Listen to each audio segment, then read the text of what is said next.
they know, like, if something crazy is going on, if they send it to me, I'll make sure it get out there. Like, as far as this video.com is concerned. Yeah, yep. And those other properties. So they sent it to me. Really kind of felt like those photographs was not happening because of Cassie. I felt like they was happening because of Puffy. Right. Amidst the storm of allegations against Diddy, 50 Cent emerges as a prominent figure spotlighting the mogul's misdeeds. Diddy's retreat from public eye stems from accusations ranging from Cassie's lawsuit to revelations from former associates. What's lesser known is 50 Cent's early scrutiny of Diddy's treatment of Cassie, voiced in a 2010 interview. While initially overlooked, 50 Cent's revelations gain traction in today's altered industry landscape. With Diddy's diminished influence, criticisms, especially from 50 Cent, amplify. 50 Cent's possession of crucial evidence could potentially incriminate Diddy, signaling a possible downfall for the hip-hop tycoon. The details of this evidence remain undisclosed, yet its implications suggest significant legal jeopardy for Diddy. As scrutiny intensifies, 50 Cent's role could prove instrumental in Diddy's legal woes, potentially altering the mogul's fate and industry standing. Puffy's like a bitch. Oh shit, man. What'd he say? To describe Puffy in one word is a bitch. For years, Faith and Diddy have been bitter rivals. Faith relentlessly attacked Diddy, aiming to overthrow him, often resorting to insults about Diddy's lifestyle and parties. Yet, his efforts were fruitless until Cassie's bombshell lawsuit in late 2023. Allegations of physical abuse and coercion shocked the world. Though settled out of court for $30 million, the lawsuit sparked a reckoning. Fans scrutinized Diddy's social media, uncovering unsettling moments. Suddenly, a video of Diddy berating Cassie took on a sinister tone, no longer a joke. Cassie's courage not only brought justice but also shed light on a darker side, forever altering perceptions of Diddy's glamorous facade. You gotta say now. What you gotta say now? You ain't got shit to say. Despite widespread shock, 50 Cent remained unsurprised by Diddy's abuse towards Cassie. In 2010, he attempted to expose their relationship's dark side. During an interview with DJ Who Kid, 50 confessed receiving explicit photos of Cassie, prompting him to confront Diddy. Send me the girl pictures, like pictures of this girl, like not the shit that y'all saw. Worse, way worse. Wow. Oh, you kidding me, yo? Like penetration pictures and Nah, come on. He flipped the script on Fifth, asking how he obtained the photos. Fifth was clueless, but a nagging feeling hinted at something array. I called the nigga, I said, yo, you fucking with this girl? Like, you really, like, you like her? Like that? And he was like, yeah, that's my girl. I'm like, all right, I'm gonna send you something. You look at it, you call me back. I sent him the photos, the pictures and everything.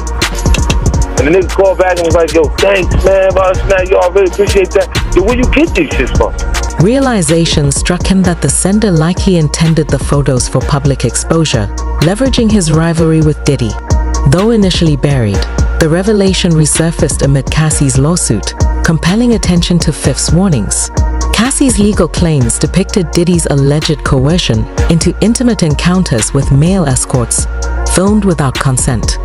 These accusations unveil a disturbing portrait of Diddy's behavior, prompting scrutiny of his actions and their impact. The retention of such pictures suggests potential blackmail, potentially explaining Cassie's prolonged association with Diddy. His offer of a decade-long music deal to Cassie likely served to ensnare her in a cycle of abuse, revealing a darker facet of his character. No, the only thing I really ever looked at was like, dang, I always looked at like, what if she just came to him because she wanted to be an artist and she thought that she can sing and he thought that she was beautiful, and instead of entertaining what her dreams were about in her eyes, he wanted to date her and made her his girlfriend. So it's like that's Doubts surrounding Cassie and 50 Cent's claims can be dispelled by considering Diddy's history of similar behavior with numerous women prior to Cassie.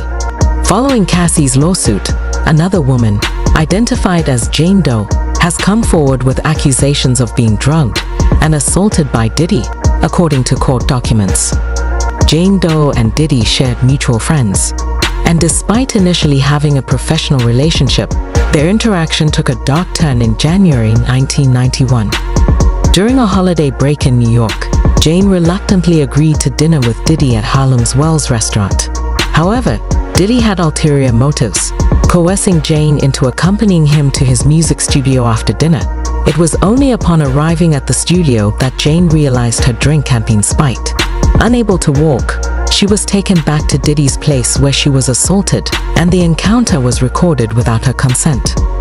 Jane, overwhelmed by fear, chose not to seek medical or legal assistance following the assault. Her unawareness of the recording persisted until a member of an R&B group, Jodeci, informed her days later that the staff at the studio had viewed the tape. Despite potential testimony from witnesses like Devonte Swing, fear of repercussions hindered them from coming forward. This fear was particularly pronounced for Swing, who was concerned about jeopardizing his group's music deal. The aftermath of the assault left Jane hospitalized for severe depression, causing her to abandon her college education and eventually exit the music industry altogether.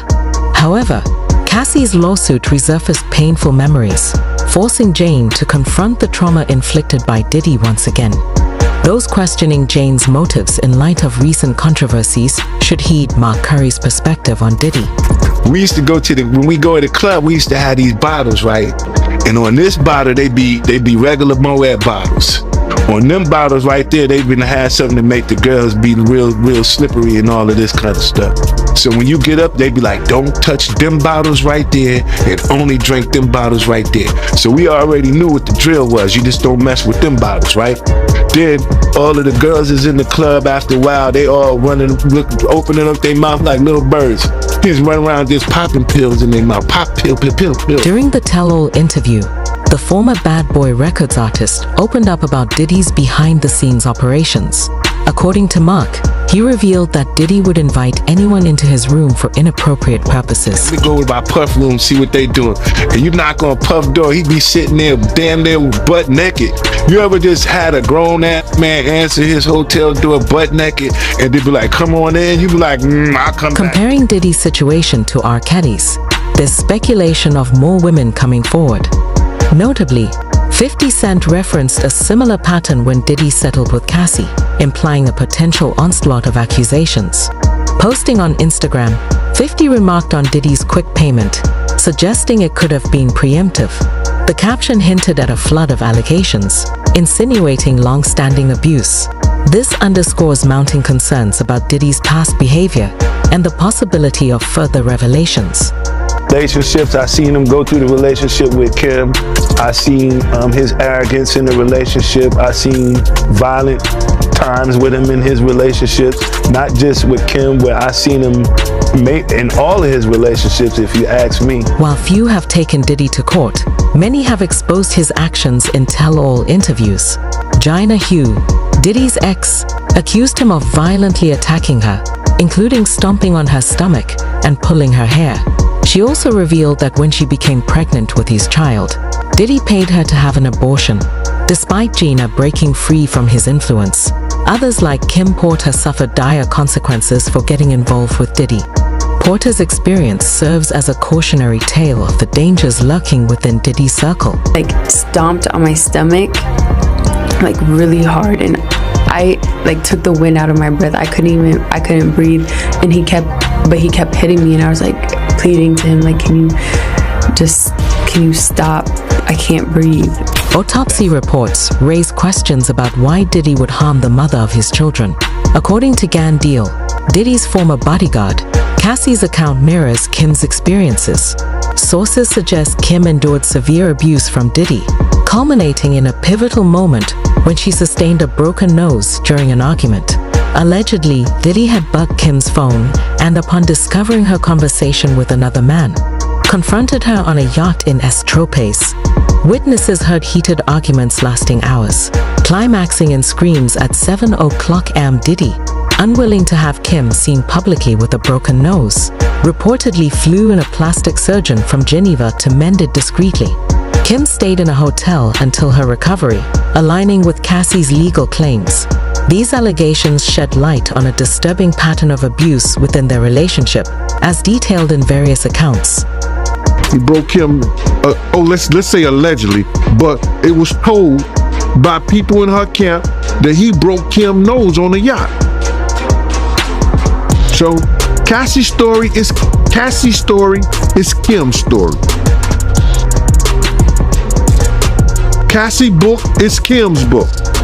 There were once photos circulating online of Kim with a bandaged nose, but they've since vanished, likely due to intervention. Kim claimed she injured her nose on a table, yet speculation suggests otherwise, given her ties to Diddy and concerns for her children.